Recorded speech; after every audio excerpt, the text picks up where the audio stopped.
Okay, well, hi everyone, and thank you very much for watching or listening anywhere around the world. Liam Hartree back with you today with another episode of the Simply Inspired podcast, and I have a very special guest. I'm truly honored and blessed and humbled to bring to you Mr. Hashim Garrett. Hopefully, I'm saying that the right way, an internationally recognized motivational and inspirational speaker who has one of the most incredible stories that I've ever heard. Today, we're going to be talking about some powerful themes, including forgiveness. Hashim is a motivational speaker, as I mentioned, advocate for nonviolence and social justice, known for his powerful story of survival and forgiveness, which he shares with audiences around the world after surviving a shooting, being a victim of gun violence in 1990 at the age of 15, which left him paralyzed from the waist down. Now, despite his injuries, Hashim has turned his experience into a message of hope, healing, and non-violence. Now, these are not all my words. A lot of this is from the website, but what a description. And I just wanted to put that across there, to put a little bit of the story across. And obviously, today we'll be talking about breaking the cycle as well and finding out a little bit more about what that is. There will be some valuable tips for you, the audience, the listeners, wherever you are around the world, about changes you can make in your life and your community and how to do that. So, Rasheen, as I said before, my friend, first of all, it's a big honor to have you on the show, and thank you so much for making time for this. Really do appreciate it. Thank you. My pleasure, Liam. So, I mean, I know you've told your story a lot of times, and I'm quite excited now, by the way, if you're picking that up, because I wanted to speak with you for actually for the longest time. But in terms of the way your life is now to the way it was then, I mean, you're making a big difference all around the world. You're speaking all around the world. People know your story. You've been featured on news outlets.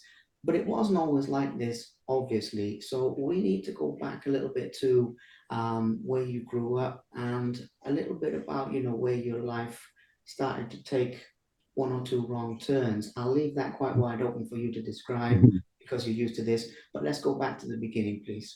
Thank you. So if I start at the beginning, it's always interesting because the beginning could be um, when I was shot, right? Or the beginning could be really when I started hanging out with the wrong crowd. But for me, I always try to go back and start with when I was really small, right? When innocence was abound and you don't really understand right and wrong. All you know is that's not fair, and you're playing in the sandbox with other kids, different colors, different genders, and all you know is just love and harmony. And so I like to always start there because I think for the most part that's so many of our stories, right? And so for me growing up, I grew up in a really loving home. Mom was always present. Dad has always been in my life. Um, but unfortunately, as situations happen, mom and dad separated. And I'm the only child by my mother. My dad has a daughter who is a few years older than me, but that upbringing was always positive and warm, and I grew up in a home with a lot of love. And so my mother is a phenomenal woman. God bless me that she's still alive. My dad is still alive, and so but growing up in a home with just myself and my mother, one thing I can attest to is like my mother was really like my best friend growing up because again I didn't have any siblings, so it was just her and I, and she worked every day. And she was always a stickler for you have to do well in school, education.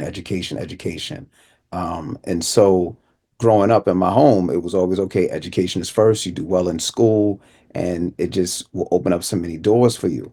And unfortunately, for me, what happened really was like a turning point in my life was I would honestly say that, you know, when I was probably like 7 or 8 years old, if you ask me, I think I grew up in a utopia. It was just beautiful.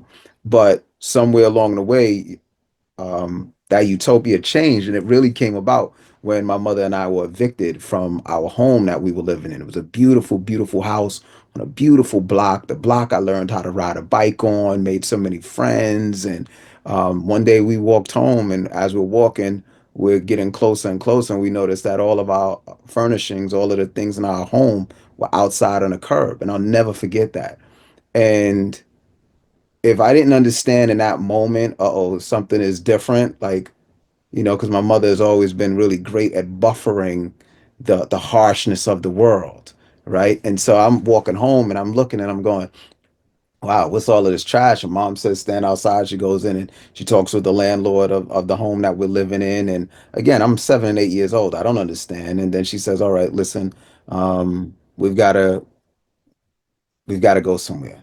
And she doesn't say, hey, we're homeless. She's not breaking down crying. She's a stalwart. She's strong, right? And so she says, all right, well, we're going to go somewhere tonight.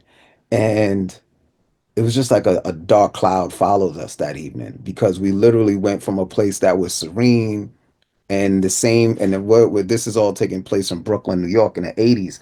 And we go from one neighborhood to another, and as soon as we get to this other neighborhood, it becomes loud. It's the sirens are going off everywhere. The music is blaring.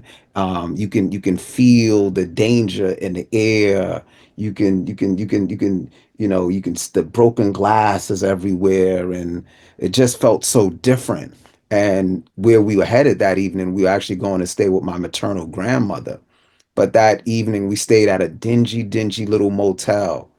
And that was the beginning of the change in my life, because we had to stay with my grandmother, and that wasn't the best experience in the world. And then eventually we got our own apartment. And then eventually, we got a sense of normalcy again, right? We're in a different environment. It's probably been about a year. We're getting our footing. But then my mother started dating someone, and he was verbally abusive. He was physically abusive. He was an alcoholic on the weekends. His speech was slurred when he was drinking. He became very violent. He was very aggressive. He was very controlling. And although he never touched me, but emotionally and psychologically, seeing him threaten and abuse my mother, I felt her pain, that again, this is my best friend. And now here it is, I'm a child. Now I'm about 9 or 10 years old. And, I was always kind of brought up like I'm the little man of the house. And mom said, hey, you're the little man of the house. I need you to take care of certain responsibilities in the house. Outside of doing well in school, you got certain responsibilities. You got to be the little man. And, I was always kind of brought up that one day you're going to be a man, and you don't learn how to become a man at when you're a man. Those little building blocks are installed as you're growing up. And one thing that I've learned, from an early age, that I learned in witnessing my mother experiencing domestic violence, is that I couldn't protect her. And part of being a man is to be a protector, and I couldn't protect my mother, and that really broke me. And so again, that was like the second turning point. Okay, got evicted and we're homeless for a little bit. And now mom is being abused. So, a part of being a man is you're a provider. I'm a little guy. I can't even provide a house for my mom. I don't understand it, you know. But then again, mom is being harmed and I can't protect her. I don't understand it, but I just know something isn't right. And so eventually my mother got out of that toxic relationship. It lasted for about a year and a half. And one thing I'll never forget is that she told me, Hashim, I'm not going to run. I'm not going to run from him. I'm not going to just pick up and flee. I'm going to figure this out, but I'm not going to just run from my home from him. And I was just like, in my little brain, I was like, I think we should run. I think we should start over. We started over before in my mind. Let's start over. But my mom said, we're not going to run. We're going to deal with this head on. And and I think those are things that I've learned in life, is that you have to learn how to deal with things head on. You can't run from everything. And so um again, she got out of that relationship, but one thing I know from from those experiences, the innocence was gone in Hashem. That part was gone. There was no more tooth fairy. I didn't believe in any of that. There was no more Santa Claus. I don't believe in that. I don't believe in the Easter bunny. All I understand now is this is a doggy dog world. What I understand now is, the weak will be consumed. What I understand now is that no, the nice guy will finish last. Like there was a switch that happened in me, and again, growing up as an only child in New York City, in Brooklyn, New York, you learn like, all right, education is important when you're dealing with adults. Education doesn't really matter when you're dealing with your peers and you're 12 and 13. You know, that's not, adults admire you being respectful. Adults admire your education. They admire that and your ambitions and your goals. But when you get outside that classroom and it's 3 o'clock and you're on the playground, you gotta learn how to toughen up a little bit. And that's what I had to learn. And again, even though my father was in my life, he wasn't in the home day to day. And I had to learn this stuff the hard way about toughen up, you know. And again, growing up from a single mother, again, phenomenal woman. And even though she, in her strongest desires to teach me how to be a man, she is a woman. So a woman can't really teach you how to be a man. She can tell you what the kind of man she doesn't want to see, but she can't teach you how to be a man. And so I had to learn that from the older guys in my neighborhood. And so that was the beginning of the change of saying that mindset of, being kind, you're going to be a pushover. And so eventually what happened was I started, now I'm in middle school. Mom is no longer in that toxic relationship. I'm probably like in the sixth, seventh grade or so. And, and that sixth or seventh grade is a really interesting time of life. We figure like 11, 12-year olds, right? And a lot of them still have a little glimmer of innocence, right? But then a lot of them don't because they're learning that the world can be cruel. They learn that, right? And so although we try our best to inoculate our kids in our home to raise them in a certain way, but once they step foot outside your house, they're gonna learn something altogether different. The community teaches them what sometimes things very different than people's homes. And so in my community, there were a lot of kids, just like I was dealing with domestic violence in my home, there were other kids who were dealing with issues. They were dealing with dad who's in prison, what that looks like. And there are kids who are living in my community where their dads are dead, or mom is dead, or a parent is strung out on drugs. And we're looking at the kid, one of the kids in my classroom, we know that his mother or dad is addicted to drugs. And that's his reality. You know what I mean? And so what I found is sixth, seventh grader, that old saying like, misery loves company. And so I just, for some weird reason, I clicked up with guys in my neighborhood who were struggling with stuff, and it wasn't like we sat around one day and we shared our stories about all of the things we were struggling with, but just somehow, one way or another, we started to connect.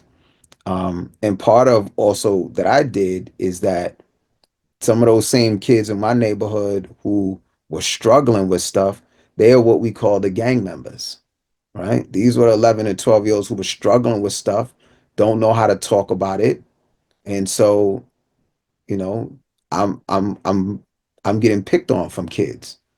And I learned again, if you can't beat them, then join them. I can't beat all 20 of these dudes, you know, but I know how to ingratiate myself and connect with one or two of them. And one or two of these guys are like brothers of mine. And next thing you know, you're a part of a little brotherhood, a little community, you know. Um, and so I was in that lifestyle from 11 years old to until I would say about 13 or so. And I wasn't just like, we weren't just like your run of the mill, oh, let's just go in a corner store and steal a bag of chips and run out. And during that time, you had kids in my neighborhood, and it's still like that now, but you have 11-year olds and 12-year olds and 13-year olds who become little soldiers. They become little soldiers for older kids. They're the 11 and 12-year olds in the 80s and 90s, 2000, and it's still the same way. The little kids are being manipulated by the older kids. Oh, go do this. Oh, go do that. There's an old saying that goes, old men start wars, but young men fight them, you know? And so it's the same way, right? You got 70-year-olds and 80-year-olds who sit in the White House and then they decide, let's go draft the 18 and 19-year-olds, right? It's the same way. Old men start wars, young men fight them. But in my neighborhood, it wasn't the old men, it was just the older teenagers, the guys in their 20s and the late teens. And they get into beef with other people. And, we're the 12-year-olds and 13-year-olds. We want to be down, and they know we want to be a part of their group, And so they manipulate us and they use us. But we want to be used, but we don't understand that. And so here it is, I'm 12 and 13, and I'm engaged in a lot of, criminal behaviors. And one thing I learned is what really kind of got me out of that gang lifestyle was, although we initially could really, I guess what you could say, we were like trauma bonding, because we all had trauma. One of the things I learned over time is that, although misery loves company, which is true, there's no honor among thieves. you know there's no honor among thieves. And so, um if I will if I will steal from the corner store, if I will rob somebody else because they got a gold chain, or they got, nowadays you got a phone, but they got something that I like, and I'll rob them for what they have. Well, if I rob him, why wouldn't I rob this other kid in my gang? There's no honor. If I'll do it to him, and I'll do it to you. Or if this kid gets out of line with me, and I have no problems with punching him or somebody stabbing or shooting, if we have no problems to do that to my enemy, what makes you think that I won't do it to my homeboy if he gets out of line? There's no honor among thieves, and that's from, one of the oldest books in the world, the Bible. There's no honor. And so I learned that at an early age. Like, one minute you could be cool with somebody in your group, and y'all laughing and joking. And next thing you know, later on in the evening, because now you start drinking and you smoking, and now all of a sudden you looking at each other with an evil eye, like, I'll kill that nigga, man. You like, whoa, like this how real it gets. People will smile in your face and stab you in your back like that in a blink of an eye. So I learned, all right, cool, cool. Let me stop associating with these dudes because it's just a matter of time before we start killing each other. I could see it, the writing's on the wall. And eventually I stopped hanging out with them. But instead of me, 12 and 13 and 14 figuring out, let me stop hanging out with them. Now I say what they say, I jump from the pan right into the fire.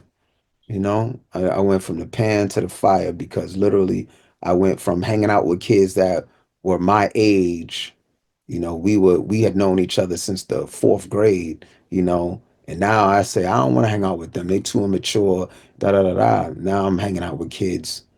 I'm 14 and my new peer group. Everybody before, we were all 14-year-olds. We were all 14, 13. We were all the same age. Now I begin to hang out with guys, and I'm 14 and everybody's 20, you know? And I'm in a whole different ballpark now. Now I'm starting to hang out with men, you know? And and at the time, I had no idea that these guys that I was hanging out with, they were even more treacherous than the kids, you know, because developmentally they were they were more advanced than I was. Although I was a thinker, although I'm smart, and although I think I'm wise, you can't put a 14-year-old around grown men and think you're on the same level with them. But I didn't understand that.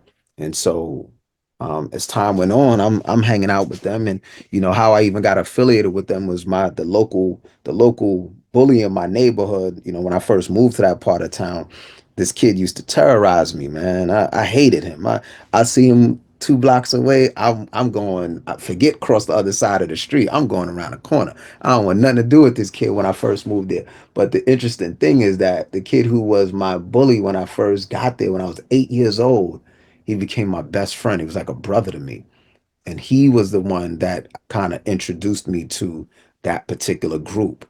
And one thing I knew was that, because again, him and I were like oil and water when we were younger. But as we got older, he knew I was naive about a lot of things. So he really took me under the wing.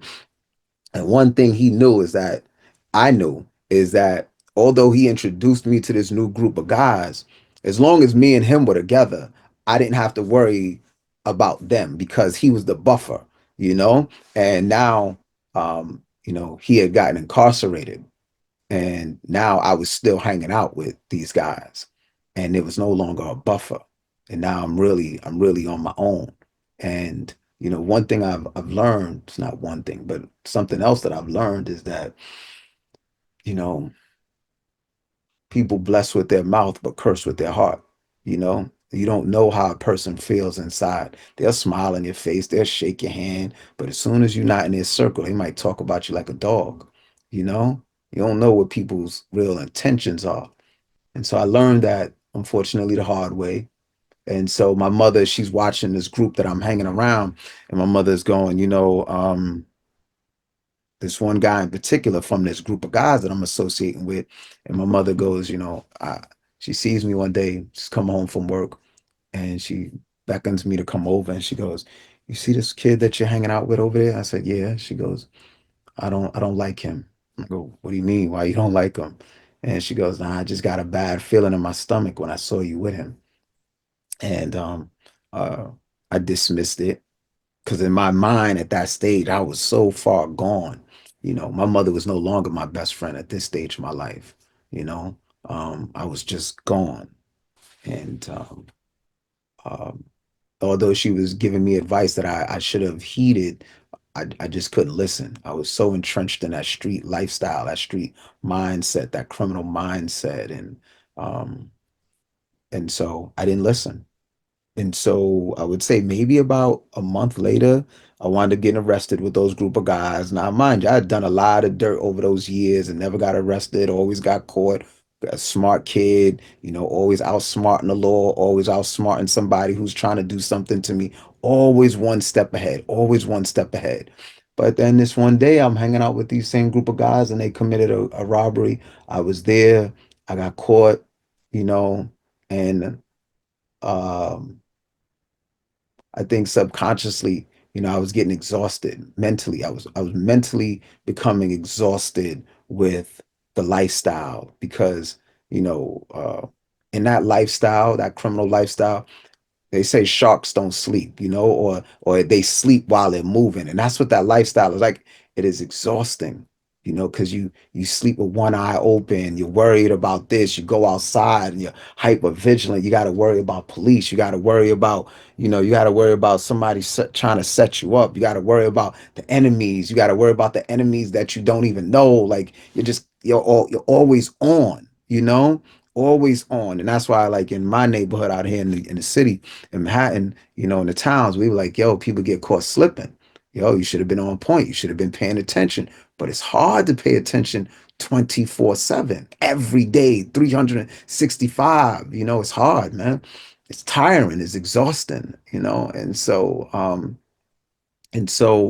long story short, I I I get caught um I get caught slipping. I'm in so-called friends commit a robbery. I'm there, not paying attention. I get caught. I go to jail. I'm 15 years old. I'm in a youth facility, and it wasn't just your regular facility. It's called Spofford in the Bronx in New York, and this thing was treacherous for abusing children. It was treacherous for kids hurting one another. Like it was literally like you just throw the worst of the worst of all of the kids in the five boroughs of New York City. You just throw them in there, and these are going to be the future killers of New York City. You just throw them in there without any rehabilitation, without any real supervision, and just like a breeding ground for the again the future menaces to society. And I'm in this place, Spofford in the Bronx. They've shut it down just because it constantly was making the news for all of the terrible atrocities, all of the atrocities that were occurring in this place. And so I'm in this jail and I'm praying to God. I'm like, God, if you get me out of here, I'll change, I'll change, I'll change.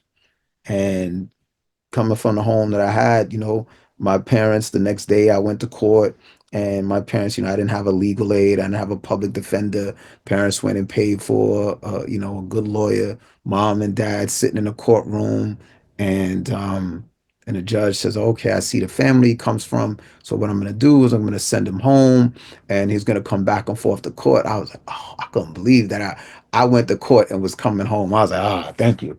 So I'm on the train and I'm going home. And as I'm on the train going home, I'll never forget. I'm looking at my mother while I'm on the train. I just look at her. I'm like, what in the world is wrong with this lady? She don't look like the same lady I remember growing up. Like her hair was falling out. I mean, my mother's always carried herself with class and dignity and just like a queen. And I'm looking at her this day and I'm like, she looks like a shell of herself. Like her, I couldn't even recognize her. But really, what I what I didn't notice at the time, what I didn't realize is it was me that was making her look like that. She was losing her hair. She couldn't sleep. And appetite was gone. Like, imagine she just came to court to pick her son up from jail. This is the kid who's supposed to be a doctor one day. And she's like, and I only say that because as an adult now, I can realize the pain a person puts their loved one through because of decisions that they made. And so we get off the train and I'm just like, oh God, I can't believe it. Thank you for answering that prayer. God, thank you, thank you.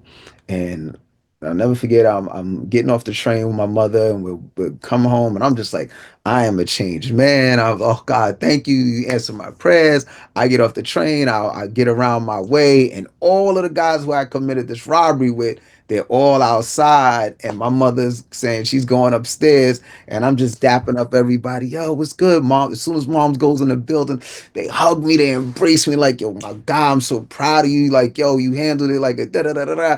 And I forgot. I forgot my prayer. I forgot my promise. I forgot that I had told God when I get out of here, I'm gonna change. I'm not gonna do this stuff no more. And that was April. A month later, those same guys who had gave me the strongest hug in the world and celebrated me, like the same guys were knocking on my door one evening asking me to come outside. And I go outside with them. And when I got to the door, when they knocked on the door and they asked me to go outside, I went outside unarmed. Again, um, a little part about this story is that this was May 7th. And my mother had just sat me down. My mother and my dad had sat me down like a few days prior and said, listen, we're getting you out of New York because we gotta, you know, you living in New York City and in Brooklyn, were really, really worried about you. Because like I said, I had got locked up. And then from that time of getting locked up to this conversation that they're having with me, I was turning up. I was doing more. I was doing even more stuff now. And so they go, look, we got to get you out of New York. That's the only answer.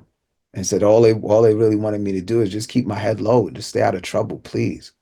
And it was Monday, it was May 7th. I get a knock on the door. I go outside with my so-called friends, unarmed, and I walk up to a corner. Everything was quiet and peaceful, and life changed for me in a minute, you know.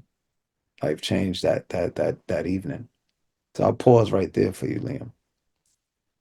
Well, first of all, my friend, I mean, wow, because what a testimony until this point. And I want to say as well before we go any further, even though I know you've been speaking on this for like 20 years or a really long time and touching a lot of lives, nonetheless, I still respect the courage that it takes to speak about your experiences like this, by the way. And I really don't mean that to sound like condescending in any way because I know this is what you do all around the world, but I do respect that because the different memories, some of the things you're talking about here. It's incredible that you share that in such a vivid way. I mean, I've been listening to this really feeling like I was there for a minute as much as you can from someone else's experience. I mean, it's amazing. But yeah, I mean, obviously, the day you got shot and the day your life changed forever, I think what I was saying just now about the bravery and everything really comes into this in terms of not only surviving it, but in terms of speaking about it and sharing it. You've described it a lot of times. I mean, I've read the description of everything that happened, but for people who don't know the story, let's hear about this because I mean, we're talking about being shot 6 times as well. By the way, for anyone who in the audience who doesn't know, we're not talking about just once here, and you came back from that. So yeah, I mean, please tell us what went down that day. So So what happened is, I'm outside and s- I would like to say it was a normal night, but no night in that lifestyle is normal. Every night is a different story. Everything is always different. And so that night was different. I'm hanging out on a corner that I never hung out on. Now, mind you, I'd lived in this neighborhood for almost 10 years, right? Maybe about a good 7 or 8 years. And I never ever hung out on this corner. And so um, I'm standing over there. My so-called friends are like, yo, let's go up here. Everybody's starting to sell drugs. And they're like, yo, we could get out here. We could get some money. And the irony is that I hated drugs. I hated drug dealers. Not hated drug dealers, but I hated what drugs represented in my neighborhood. Now, I'm not gonna pretend and be like, oh yeah, I was some holier than thou guy. I was robbing people, I was hurting people. But I had created a line, I had created a boundary of things I just don't do. And drug dealing was one of those things I just don't do because I know what it's like. I was growing up in an environment where I saw people in for my era, crack and cocaine. I saw what it was doing to families. I saw how people were robbing each other and stealing, and I mean, robbing, stealing, but they were taking food out of their babies' mouths, and women were prostituting themselves, and fathers were abandoned. Like I saw the devastation of what this was doing to families. And I was like, nah, I'm not participating in that. And that old saying, if a man don't stand for something, he gonna fall for anything. And so I created a boundary and I crossed that line because I said I would never do it, and I was out there doing it that night, and I'm out there and I'm selling drugs. And that's not even my thing. I don't do this. Why am I doing this? I'm moving in 3 days. Like I'm supposed to be in the house. And the irony is that I was in the house that whole day. It was May 7th, and I was in the house all day. Mom said, listen, just stay in the house. And all day, I just kept thinking I should go visit my pops. He was only 20 minutes, so I should just go see him. I should go see him. I should go see him. And I kept having this urge to just go spend time with him. And I didn't do it. And that day I went outside and I sold drugs for the first time ever in my life, man. And and while I'm standing out there, all of a sudden, um, it's a lot of noise. There's girls coming through, and it's Brooklyn, New York. It's May. The weather's nice, and I'm outside, and all of a sudden, um, I see this kid, and all my so-called friends were with me at the time. And one of them goes, "Yo, let's." I'm going to the store. He was getting some beers, some chips, and stuff to smoke weed. He's like, "Yeah, I'm gonna go to the store," and I watch him go to the store. And then he, called the one or two other friends, like, "Yo, yo, y'all, anybody want some?" And they all went to the store, which was, in hindsight, 2020, that I should have paid attention to because I never saw all my so-called friends go to the store, and they all go, and as they go to the store. I see a kid walking past, and one of my other so-called friends, he wasn't too far. He hadn't gone to the store, and I see this kid walking, and he's walking in my direction. I look at him. He looks at me for a second, but not enough to make me like really stop what I'm doing and watch him.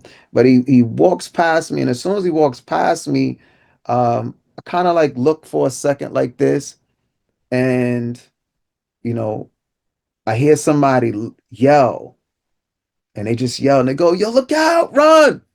And I don't know who they talking to because there's a lot of people outside, but I felt it was directed towards me.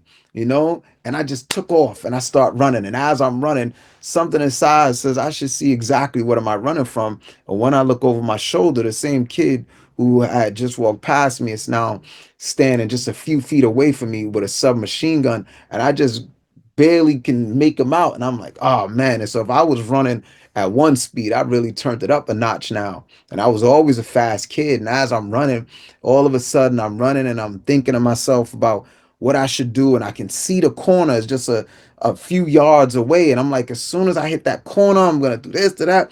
But as I am running at top speed, all of a sudden, it was like a voice just came over me. It was like, you're about to get shot. And as I was running, all of a sudden I felt a hard hit. I felt a hard, um, Mm. As I was running, I'm looking and I'm wondering why are my pants moving like that? Because all of this is happening very fast. The thought is happening. You know you're about to get shot. The thought is happening when you hit the corner. You got to do this. The thought is happening. How did all this? All of these thoughts are flooding in my mind all at one time. And as all of these are happening, I'm running at top speed, and I'm looking. And I'm going, why did my pants just do this? And all of a sudden, all of these things are happening simultaneously. And as I'm thinking, why did my pants just do that? Something hard hits me in the back. The hard feeling I felt on my back was a bullet hitting me in the lower section of my spine. I was paralyzed instantly. I couldn't move and feel from my waist down. I fall down to the ground. The kid continues to shoot. I'm laying on the ground. I do not move. I don't lift my head up. I just lay there because in my mind, I'm saying if I move, if I try to get up, the kid is not that far away from me that if I try to move, what if he just comes up to me and finishes me off? So I move motionless like I want him to think he got me. I'm dead. And as I'm laying there, all of a sudden, I hear the gunfire stop. And no exaggeration, as I lay there, maybe for 2 or 3 seconds, right? Once the gunfire stopped, the only thing that just kept going through my mind is I just hope he's not standing behind me. And that it was like 2 or 3 seconds, but it was like, you got to turn around, you got to look. And literally in my mind, I was prepared to turn around. And in my brain, the minds, what we think isn't always a reality. But in my brain, I was like, he's gonna be right there. So I said, let me just turn around. And when I looked, nobody was there. I was like, and as soon as it was this huge exhale, like, oh, the guy's not behind me. The next thought was, why can't I move? So it literally went from one breath, 1 second of, oh, he's not there to, I can't move my legs. And now I'm freaking out. I'm like, oh, I can't move. I can't like I'm pinned to the ground. It was like a car was sitting on my lap. I was like, I cannot move. And I don't have a medical degree. I'm 15 years old, but I'm like, oh no, I can't move. I can't feel my legs. And the only way I can kind of describe what it was like getting shot in my spine, and if anybody doesn't know, your spine is a part of your central nervous system. So all of the messages that come from your brain, they travel up and down your spine. And as I'm moving my arms right now, that is just my brain telling my arms to move. And I want to tell my legs to move, but the messages cannot go down my central nervous system. They can't get past where the injury has occurred to the spine. And so my brain is saying move, and the legs are going, I'm not getting no message. And they're stopping at that break. But I'm trying to move. And all of a sudden, as I'm laying on the ground and I realize I can't move, I just start yelling. I'm like, yo, I got hit. Yo, I got hit. I got hit. I got hit. I got hit. And I'm just yelling. There's no one around me. All the music is gone. All of the people that were outside, everyone is gone. And I am just yelling, I got hit. Yo, son, I got hit. I got hit. And out of nowhere, two of my so-called friends come back. And one is standing on my left, and another one is standing to my right. And as I am looking at them, they begin to have a conversation amongst each other. And one is going, yo, come on, let's get him up. Let's get him up. The other one is going, nah, don't move him. Don't move him. Yo, let's get him up. Let's get him up. Yo, come on. Nah, don't move him. Don't move him. And they look at me at the same time and they just go, what do you want us to do? And I'm looking up at them and I just go, yo, come on, try to get me up. One grabs me under one arm, one grabs me up under the other arm. They got me in the air, and I'm trying to move my right leg, and I try to move it again. Now I know I cannot move it, but I'm just trying with all my might. Like hopefully something is gonna happen. And well, something did happen. I tried to move my right leg one too many times, and I felt a pop, and I was like, "Yo, put me down." And to this day, that right leg is more paralyzed than the left. Message: don't move if something bad happens to you. And so they put me down on the ground and they leave me. None of that stuff you see in the movies and the music, yo, bro, I got you, and they holding you and all of that. Nah, that was not my experience. And as I'm laying on the ground by myself, I look up in the sky and I go, God, please don't let me die. I'm laying underneath the train station. It's dark outside because when I got shot, it was about 7:30, 8 o'clock in the evening. And the train's running right up above me, the train tracks. And I'm looking through those train tracks and I just said, God, please don't let me die. And I mean, as soon as the words left my tongue, mind you, my heart is pounding. I don't know why I can't move. I don't know where the kid is at who shot me. But as soon as the words left my tongue, I felt a peace come over me I've never felt before in my life. A minute. I mean, literally. just calmness. And I just waited. And a second later, a few, maybe a minute later, a guy comes out and he goes, "Oh my gosh, yo." He looks at me and he goes, "I used to go to school with your mother because my mother grew up in this neighborhood." And he goes, "I used to go to school with your mother." And he takes his jacket off of me. Or he takes his jacket off of him and he rolls it under my head and he says, "Just lift your head up. I'm going to go call the ambulance." He goes. I never see him again. As I'm laying out on that corner, all of a sudden a guy walks up and he goes, "Yo, yo, what's good?" And I knew his face from the neighborhood. And he's like, "Yo, bro, I got you." And he just kept telling everybody, "Yo, that's my little brother. That's my little brother." One of the good guys. He wasn't involved in no crime. He's just like, "Yo, I got you. Just stay with me. Don't, he's just there." And then he left. Now the police are there. And every moment I'm like in and out of consciousness and I'm opening up my eyes and I'm going to sleep. And as I open up my eyes, it was like different people would come and go. But then the police were there. And the police are standing above me and I'm looking at them, and the sirens and the police cars are out there, and I'm looking at somebody who's sitting in a police car. One of my so-called friends, he's sitting in a police car, and I'm just laying on the ground, and I'm looking at all of the shell case, and I'm looking at when a person is shot, and the police are marking where the bullets are. They put these little yellow like little cone things next to it to mark like this is a bullet shell, this is a bullet shell. So I was shot with a gun that holds 36 bullets, and there's shell casings everywhere. And I'll never forget as I'm laying on the ground, I the cop is standing right next to me, and he's an officer in this uniform, and I'm laying there, and I go, "I can't breathe, man. I'm having a hard time catching my breath." I'll never forget this. The cop looked down at me and he said, "So what?" I was like, "Oh, that's cold."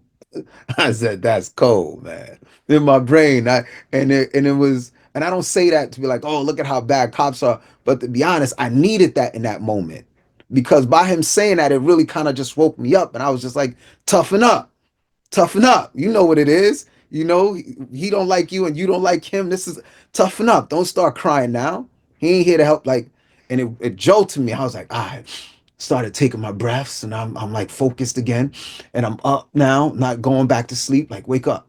And I'm looking and everybody, I can hear all the girls and they're like, "Oh my gosh, Hashim, he got shot. Yo, hi, he's dying." I can hear all of the girls talking. And I'm like, "Ah, man." And as I'm laying on the ground, like again, I'm like 15, I'm trying to toughen up. But as I'm laying on the ground, I'm just tired, man. I'm just trying to shake it up, just trying to stay awake. Most people don't realize this, but when a person is shot by law in America, by law, any gunshot victim, first you have to wait.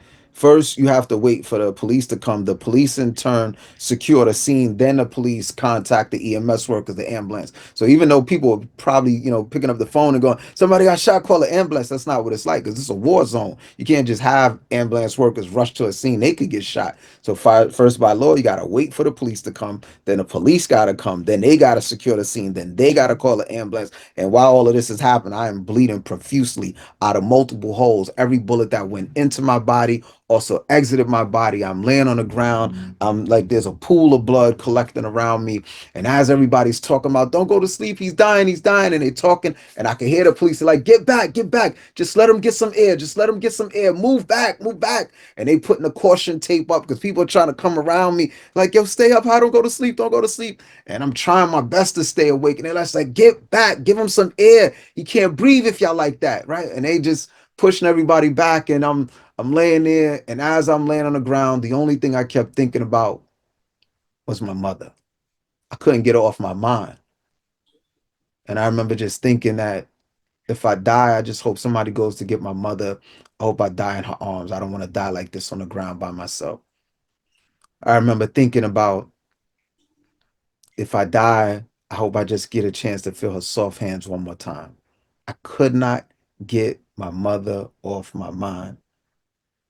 But the irony of that part about me thinking about her is that she was the last person that I was thinking about before I got shot, but she was the only person that I kept thinking about as I was dying. And so finally, the EMS workers arrive.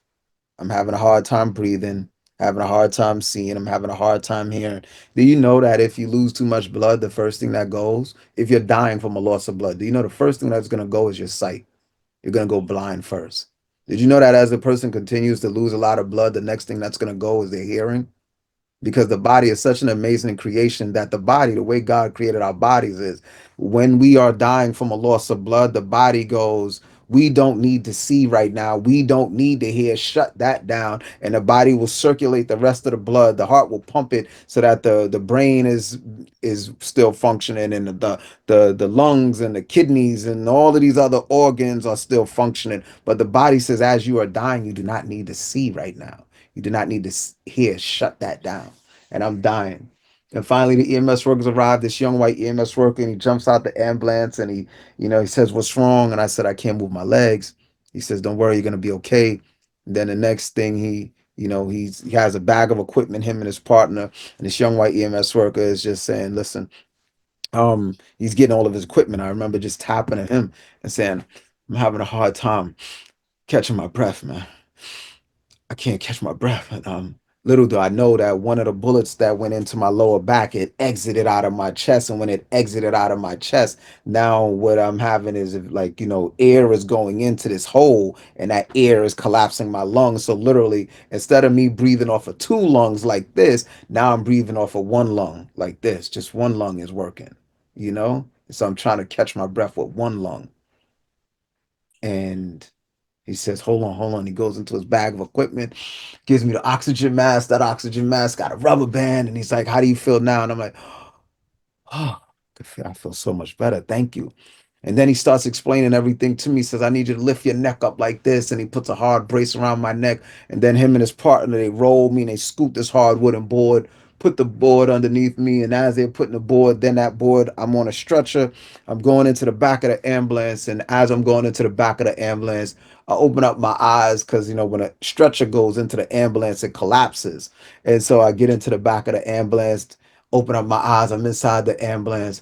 And the first thing I remember seeing as the EMS workers closed the ambulance doors is my sneakers had been removed at some point while I'm laying outside. And I had brand new white socks on. And the first thing I remember thinking when I saw these socks is, my mom's going to be proud of me because I got clean socks on.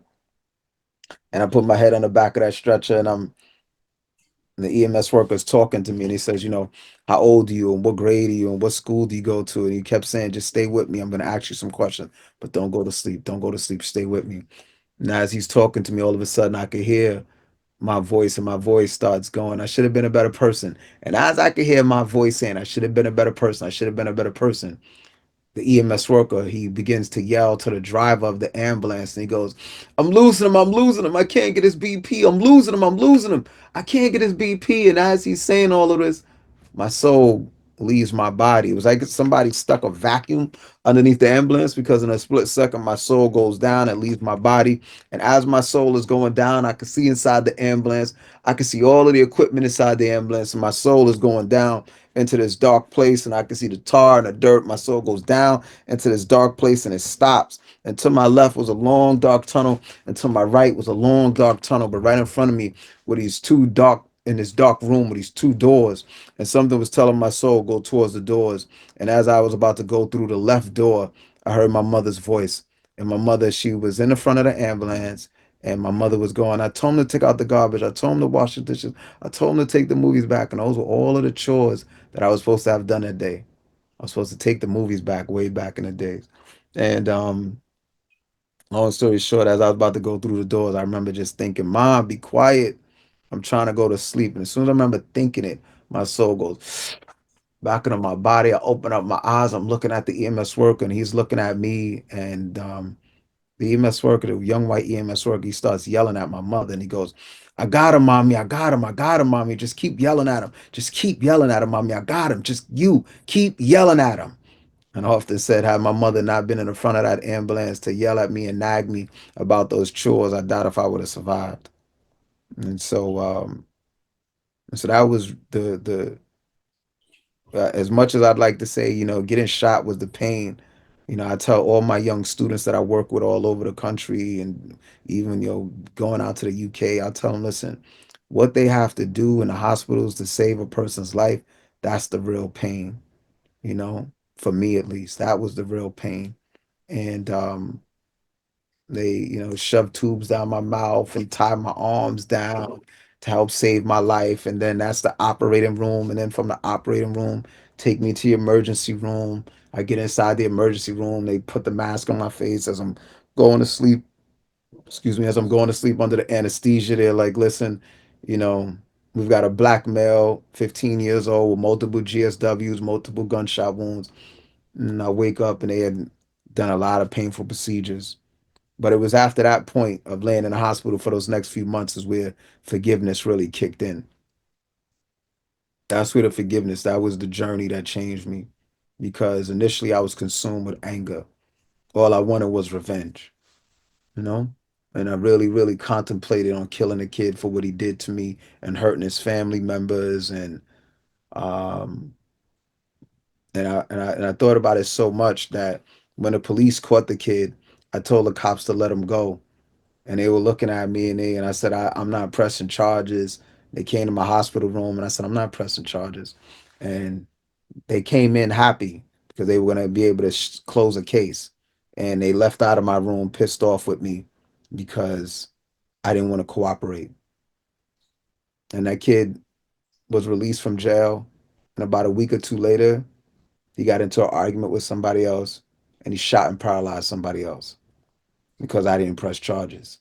Had I pressed charges, he wouldn't have been outside to get into an argument and shoot and hurt somebody. But I was so consumed with anger. I was I was a coward in that moment. I was worried about what my friends are gonna think.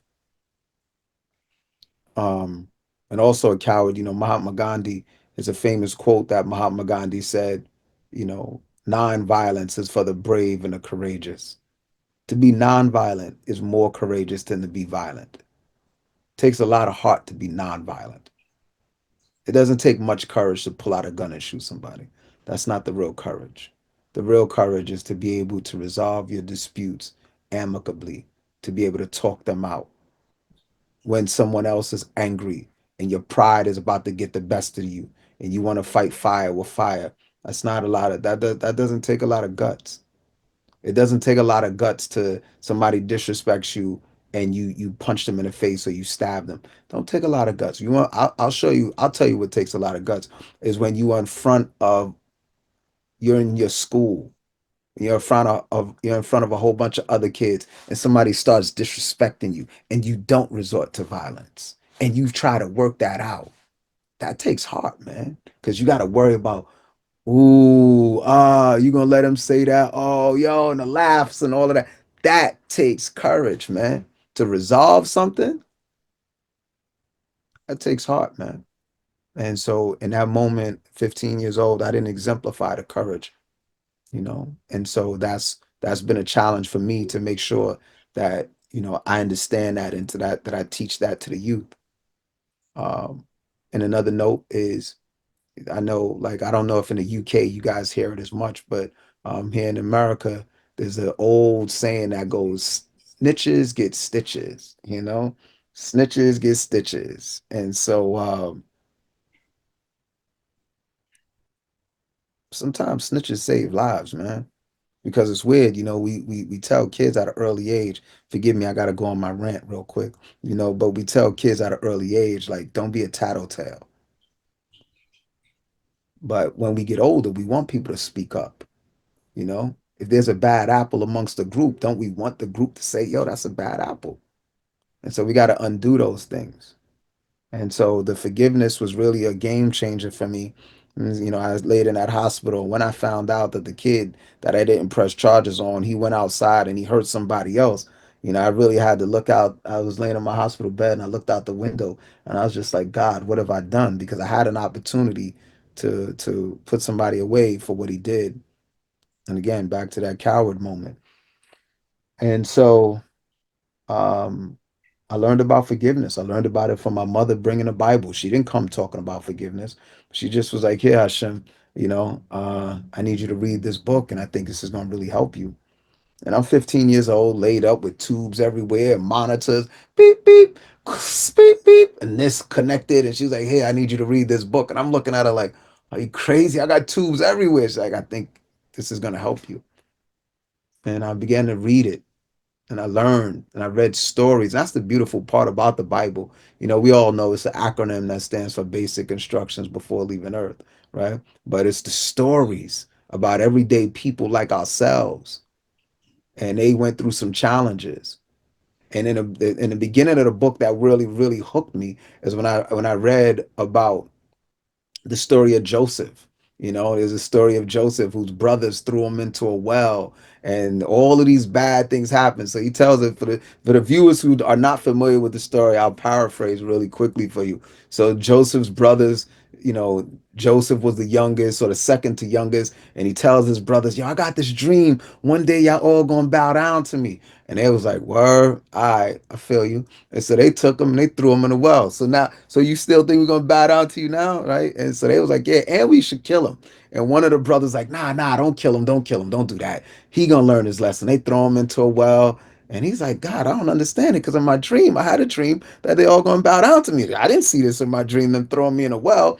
So long story short, they throw him in the well, and next thing you know, some people go, "Hey, little boy, you in the well? We're gonna come save you." And they come save him, and they're like, "Oh yeah, by the way, we're gonna come save you, but we gonna we're actually enslaving you. We're gonna save you right now, but now we're actually gonna enslave you, and we're taking you to a faraway land." And they take him to Egypt, and he always had this gift for dreams and interpreting them. And so, long story short, I'll speed the story up. He goes from being inside of a pit in a well. His his brother set him up, throw him in a well. Some people come save him. They bring him into slavery. And long story short, the king, the pharaoh has a dream that something is gonna happen, and he goes, "Whoever can interpret my dream, you will be the second in command."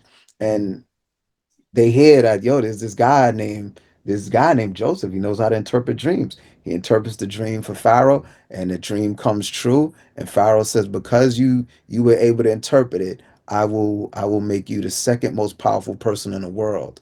And part of the dream was that there was going to be a famine. And so, long story short, while Joseph now 20 years later got the gold on, the beard, totally different than the kid they threw in the well.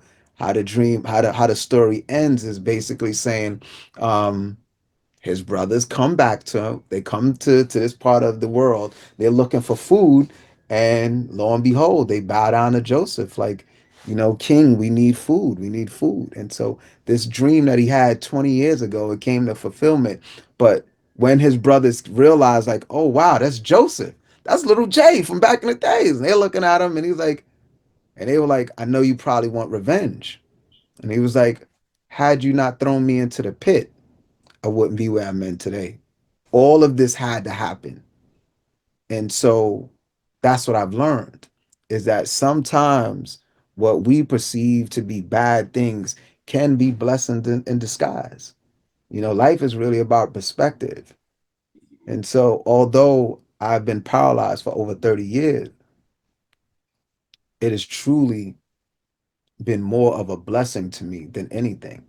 And so, and part of the reason why it's been a blessing is because of the forgiveness component of forgiving the person who harmed me.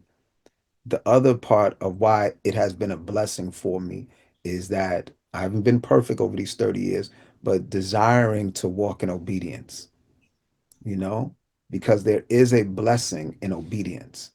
And I was disobedient as a child and I paid for it. And even in my disobedience, God was very merciful to me. And so as a result, I've learned that there is a blessing in being obedient. And so I feel like in many regards, I have been blessed for my obedience, but then there's also grace because I have been blessed for things that I have not deserved. You understand? I have been given more. Um, and the interesting thing is when I first got injured, one of the things I used to often say, and I'm sure you can attest to this, is why me? Right? When something bad happens to you, sickness comes, a loss, financial issues, whatever it is, relationships, whatever it may be, and we go, why me? And then in time, when my situation, the same things that I've said, why me? And I've gone, why me, God? Those have been the same things that I've looked and just said, why me, God, am I so blessed? It's the same why me.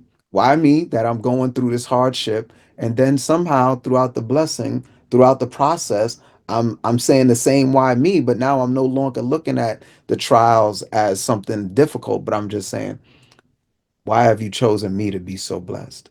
You know?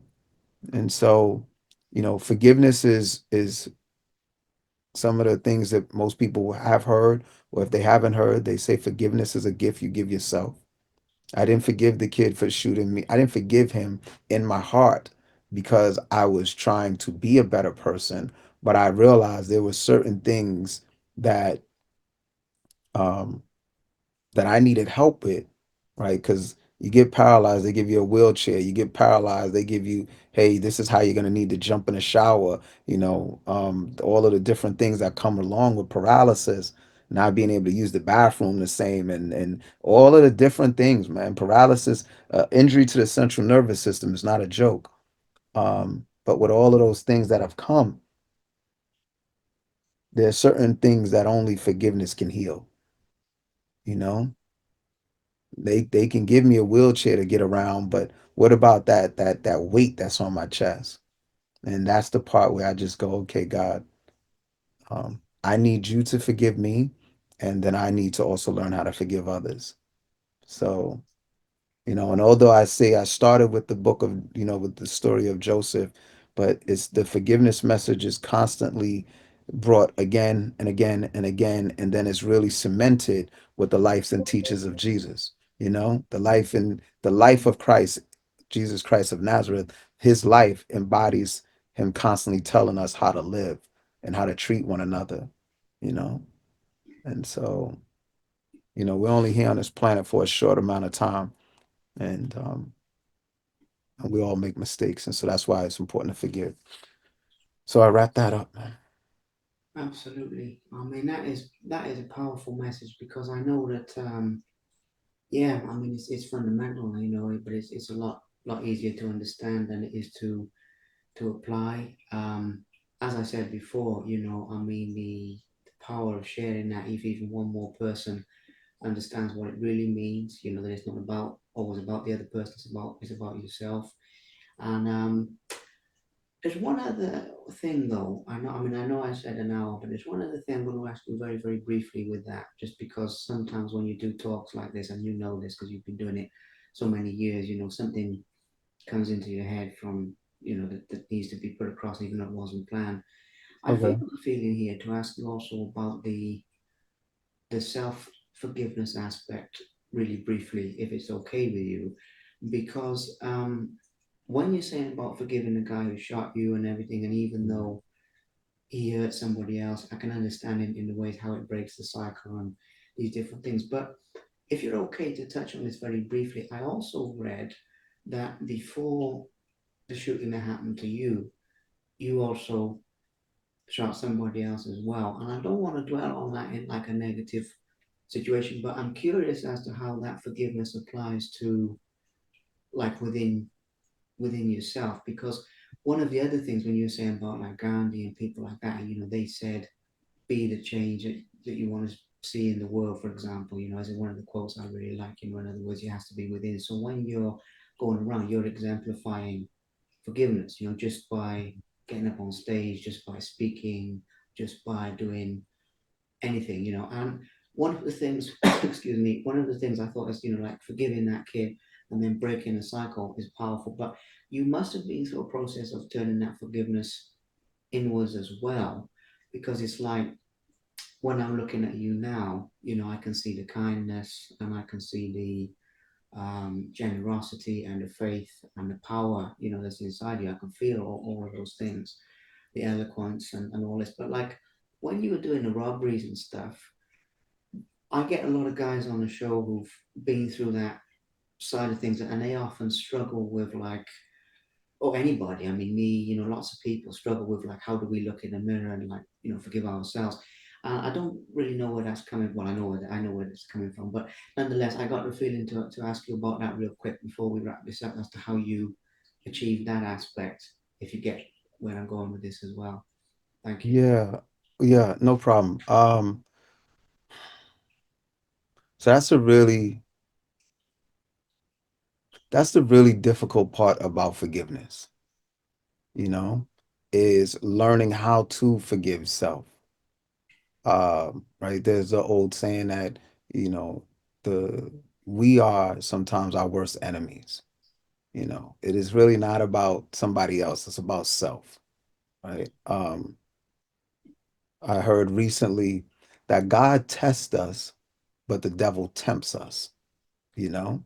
And so we do get through tests, but it's like it's the temptation, like, man, why did I give in to that? Why did I do that? And it's it's that part about us as human beings that really, really is the challenge when you have to look at yourself in the mirror and you've got to hold yourself accountable and you're like, I did this.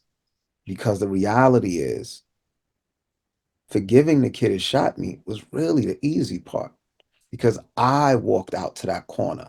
I sold drugs. I hung out with those kids. I did all of that. So, really, this is not a message of forgiving somebody else. It's really about see what you did to you.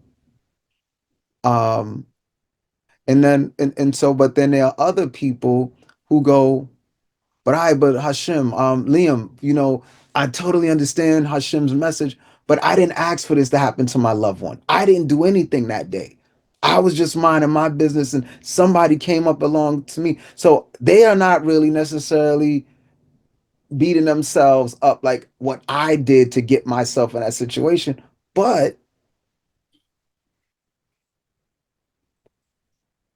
it's very easy for us to go, but maybe had I just, maybe if I didn't park there, that wouldn't have happened to me. Or maybe if I didn't do that. We know how to find a way to blame ourselves for something, right? We know how to. We know how to do the blame game. And what I've learned is that when it comes to the blame, is there are three people that we, and I don't want to say people, but I'll use people for an example. There are three people that we can easily blame. We can blame self as one, we can blame others as two, or we're gonna blame God. Those, and I don't want to say God as a person because he's an entity and a being, but those are the three. Either you're mad with yourself, or you're mad with someone else, or you're really like, oh, why? I don't get it. And which pushes us away sometimes from our creator. And so what I've learned is that when it comes to forgiving self, which again is the challenge, it's really about learning that I am flawed. I as as wonderful and as put together as we would like to think that we are, when you realize how flawed you are as an individual, even when you think you're perfect, even when you think you got it all together, which is probably the worst. If you truly believe that you've got it all together, then you're setting yourself up for destruction. But once you are humble enough to go, I am so messed up, man, that to me is the beginning of, what they say, that the first thing you need to do for an addict is to at least you have to admit that you have a problem, right? I have to first admit that I'm flawed. And once I realize that I am flawed, then it makes me forgiving me a lot easier because I get it. I'm so messed up, man. I'm so broken. Right? And what, like, the serenity prayers to learn to change the things that you can change, the wisdom to know the difference. And sometimes it's about learning that you are the person that needs to change. Right? And that's the part about forgiving self, is to just realize I am flawed. And so again, I mean, listen, you know, if a person hasn't, I would encourage them. You have to learn how to read the gospel and read it. I don't care what faith you practice. I don't care if you're Christian. I don't care if you're Muslim. I don't care if you're Jewish. I don't care if you're Buddhist. You should learn to read the gospel and dissect it, because Christ says, like, how can you judge somebody, and I paraphrase, if you don't take the plank out your own eye first. You worrying about what they have, what's wrong with them, but have you examined yourself? The same measure in which you judge is the way you will be judged. And so to me, that's the part about forgiveness is about self-reflection. It's about self-awareness, realizing that I am flawed, realizing that I do make mistakes. That's where grace comes in to just go, like, I don't even deserve all of the good things that come, but I have to make sure I try to figure out how to pay it forward. But the true challenge, Liam, is forgiving self, and it's an ongoing thing. It's not something that you ever um it's not something that you ever master. It is something that you continue to work at daily.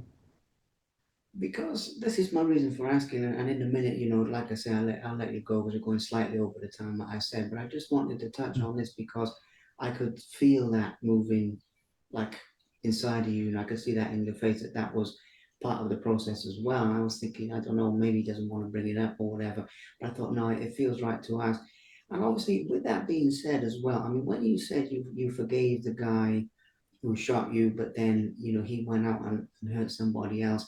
Like I can understand how by not retaliating against it, I mean that's the break in the cycle. I mean that is absolutely powerful. But like, how do you then know that sometimes in these situations, say like if I choose to forgive somebody now, but then they do go out and do something else like that, how do you know like if it's always the right thing, if you get what I mean? Because I understand the internal aspect of like when I've Hmm. had to forgive people and myself, I mean it's one thing, but sometimes when you forgive somebody but they are refusing to change, like that kid, I mean I don't know what happened to him after Right. that, but it continued. Do you understand what I mean? I mean, how do people know they're always making the right choice? This is my last question and we'll wrap up on this topic, but I just um, wanted to clarify that because I do feel that like sometimes, like I'm a big believer that people change, Mhm. Sometimes you Mhm. meet people years later and you've forgiven them, but they haven't changed. They haven't really shown the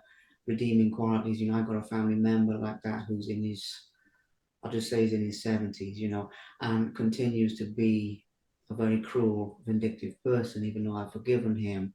But sometimes I look at that and I think, okay, if I'd have come down with a stronger hand on that, would that have then stopped subsequent events? Mhm. The same as you, but less Mhm. serious. So I feel that that's also something for the purpose of integrity that we need to mention very quickly to Sure. clarify for people, and then I'll let you get on with your day. But thank you for that, my friend. Thank you. No. Yeah, I think when it comes to forgiveness, there's some things that even some mentors of mine we kind of go back and forth on, because I'm of the opinion that you can forgive someone but still hold them accountable for their actions. So in other words, I forgave the kid who shot me, but I could have forgiven him and pressed charges on him. You understand? Right. I can forgive you for doing something, but still hold you accountable to go, but you still have to pay the piper. You still have to feel what you did. I mean, it's one thing for me to say I forgive you in my heart, but then allow you to just go out and hurt somebody else. Like, that's not using wisdom. That this is my definition and the way I analyze what forgiveness means to me. Someone else might totally say, well, I forgave the kid for shooting me. So let me just go back really quickly. When I said that I forgave the kid who shot me, and the police came into my room and I said I'm letting him go, I didn't let him go that day because I forgave him. I let him go that day because I wanted to seek retaliation. That was my purpose for letting him go that day at the age of 15. And then, like I said, a week later, I found out he hurt somebody else, and it was when I found all of that out, I was like, oh my gosh, like I should have done stuff different. But the point I'm making about forgiveness to me is, number one, you it is okay in my book to forgive someone and then say, for my for the benefit of self, I can't be with you anymore. It is okay. For my self-preservation, I can say, you know what? There's something you did that really bothered me. You crossed the line, and I'm not okay with that. And I think I need to love you from a distance now. Or I think we need to separate. I love you. I mean, I'm still like, I don't. and this is where forgiveness is a tool, you is a gift you give yourself. It's like, I'm not saying necessarily, sometimes you can forgive somebody and go, you know what, you did something that was really wrong. We need to go to couples therapy. You did something that was really wrong, and you need to go to jail. Like, okay, so that's something. But then other times, really, what forgiveness is like saying is, I'm doing this so that I'm not consumed with bitterness. I'm going to forgive you for what you did to me.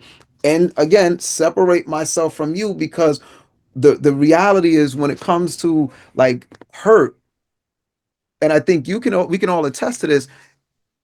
You're an adult, but I'm sure there's something that happened to you when you were a child. And if you think back on it 10 years ago, 5 years ago, I'm almost sure if you think about whatever really, really, really pissed you off, if you think about it too much, you will get very upset as if it still happened today. Right? Oh and yeah. it was like years ago. But if you think hard enough, the kid who took the milk and poured it and laughed at you, da da da da. If you think hard enough, you'll be like, "Oh, I should punch him in his face." Like, and you're like, "That was like 10 years ago. What am I doing?" And that's forgiveness is going. You have to let that go. Or there are guys out here who like, yo, my girl cheated on me, and because she cheated on me, all these girls ain't ish. Or a girl goes, a guy broke my heart, and because he broke my heart, all these guys ain't ish. Well, that bitterness that you have towards that person could be impacting your future relationships, and so forgiveness is something for you. And I think it's always important to delineate, to go, you can forgive someone, but you can put yourself first. I can forgive you, but I think we shouldn't be together. I forgive you, but I still think you should be held accountable for what you did. I can forgive you, but you know what? I'm not trying to change you. I'm doing this for me. And that to me is an important distinction, that forgiveness doesn't mean I forgive you. So I forgive you for hitting me in the head with the water bottle. I forgive you, but I am not giving you the permission to continue to hit me in the head with a water bottle. Like, if that kind of addresses, some of those misconceptions that I think some of us have when it comes to forgiveness. Is like, and I don't, let me rephrase it, not misconceptions, but where we struggle with forgiveness is like, what do I do? I want to forgive the person, but I also care about me. I want to forgive the person, but like, I struggle. And the first part about the end of struggle is going, I forgive you for me. Now, my second action that I'm taking is to say, but what you did was wrong. I really think you should be held accountable. Or my second action is going, but I love this relationship. I want it to continue to work. Like, and it could be even you raising your children. Like, you can forgive your child for lying to you in your face. Like, hey, did you break that? And they go, nah, dad, I didn't do that. And you go, you lying. I saw it. All right. I can forgive you for the act. I can forgive you for lying, but you still, there's something that you have to do to repair the harm. Right. Like, and I mean, we could have a whole nother conversation just about forgiveness, and we could have multiple, because that's how deep forgiveness is.